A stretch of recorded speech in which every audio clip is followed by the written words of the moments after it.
Hey everyone, Andy, welcome back to my channel. If you've got a special occasion coming up, or you just feel like treating yourself, you've come to the right place. Today, we're making something truly spectacular, a gorgeous and delicious champagne cake. It's perfect for birthdays, anniversaries, or even ringing in the new year. Ready to add some sparkle to your baking? Let's get started. First, let's gather our ingredients. You'll need 2.5 cups of all-purpose flour, 2.5 teaspoons of baking powder, and half a teaspoon of salt. For the wet ingredients, we have 3/4 of a cup of softened and salted butter, 1.75 cups of sugar, 4 large egg whites, a teaspoon of vanilla extract, and of course 1 cup of your favorite champagne or sparkling wine. Remember, the better the bubbly, the better the cake.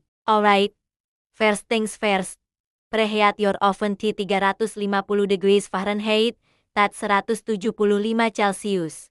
Grease and flour to 8-inch round cake pans. Now, in a medium bowl, whisk together your dry ingredients, the flour, baking powder, and the salt. Just give them a quick mix to combine everything evenly. This step ensures you don't get any surprise salty or flat spots in your cake. Set that aside for a moment. In a separate, larger bowl, we're going to cream our softened butter and the sugar together. Use a hand mixer or a stand mixer for this, and beat them until the mixture is light, pale, and fluffy. This process incorporates it into the batter, which is key to a light and tender cake. Once it's fluffy, add your egg whites one at a time, mixing well after each addition. Don't rush this part. Then, pour in your vanilla extract and give it one last mix. Now for the fun part. We are going to alternate adding our dry ingredients and the champagne to the butter mixture. Start and end with the dry ingredients. I like to do it in 3 additions of flour and 2 of champagne. Mix on a low speed until everything is just combined.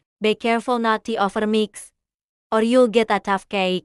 Scrape down the sides of the bowl to make sure everything is incorporated, and you should have a beautifully smooth and creamy batter. Divide your batter evenly between your 2 prepared pans and smooth out the tops. Pop them into your preheated oven and bake for about 25 to 30 minutes. You'll know they're done when a toothpick inserted into the center comes out clean. Once they're baked, let the cakes cool in the pans for about 10 minutes before turning them out onto a wire rack to cool completely. This is super important, never frost a warm cake. While our cakes are cooling, let's make that dreamy champagne frosting. You'll need 1 cup of softened butter, 4 cups of powdered sugar, and 2 to 3 tablespoons of champagne. For a touch of color, a tiny drop of pink food coloring works wonders. In a large bowl, beat the butter until it's creamy. Then, gradually add the powdered sugar, alternating with the champagne, until it's all combined. Continue to beat on high speed until the frosting is light, fluffy, and perfectly smooth. If you're using it, now's the time to add that drop of pink food coloring. It's time to assemble our masterpiece. Place 1 cake layer on your cake stand or serving plate. Generously spread a layer of that luscious frosting over the top. Gently place the second cake layer on top, and then cover the entire cake top and sides with the remaining frosting. Use an offset spatula to get a smooth, professional finish. You can decorate it with some festive sprinkles, edible glitter, or even a dusting of gold leaf to really make it pop. And there you have it. A stunningly moist and elegant champagne cake that tastes just as incredible as it looks. The subtle flavor of champagne really shines through, making every bite a celebration. I hope you give this recipe a try for your next special occasion. If you enjoyed this video, please give it a huge thumbs up. And don't forget to subscribe to the channel and hit that notification bell so you never miss a sweet new recipe. Thank you so much for baking with me today. I'll see you in the next video.